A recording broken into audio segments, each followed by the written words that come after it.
रावेर यावर मुक्ताईनगर या प्रमुख तालुक्यांना जोडणाऱ्या मुख्यमंत्री सडक योजना या माध्यमातून मंजूर झालेला रस्ता पुनखेळा आणि पातोंडी हा 5 किलोमीटरचा रस्ता 4 कोटी रुपयाचा मान्य आमदार अमोलदास जावळे यांच्या माध्यमातून त्यांनी त्या रस्त्याला मंजुरी आणून दिली। त्याच्या अगोदर आम्ही बऱ्याच वर्षापासून त्या रस्त्यासाठी आंदोलन उपोषण केले, रस्ता रोको केले, त्याचा मार्ग लागला, परंतु 2 वर्षापासून रस्ता बनतो आहे। त्या रस्त्याला कोणत्याही प्रकारचा योग्य जी डिझाईन दिली त्यांनी, ती डिझाईन त्यांनी त्यांच्या मनमानीने डिझाईन केली। ज्या ठिकाणी मोऱ्या नाही त्या ठिकाणी मोऱ्या दिल्या, जिथे गरज आहे मोरी तिथे मोऱ्या दिल्या नाही।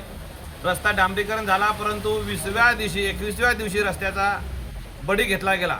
त्या रस्त्यावरती डांबर टाकला का नाही टाकलं, फक्त काळोख दिसतो आहे, परंतु आज त्याच रस्त्याला खूप मोठे खड्डे पडले। आमची एकच मागणी आहे की आता रस्त्याची जी स्थिती आहे ती थांबवून सन्या दिवाळीनंतरच्या रस्त्याला परत डांबरीकरण करण्यात यावे आणि संबंधित ठेकेदार यांची चौकशी लावून त्यांच्यावर कठोर कारवाई करण्यात यावी, अशी आमची सगळ्या ग्रामस्थांची मागणी आहे।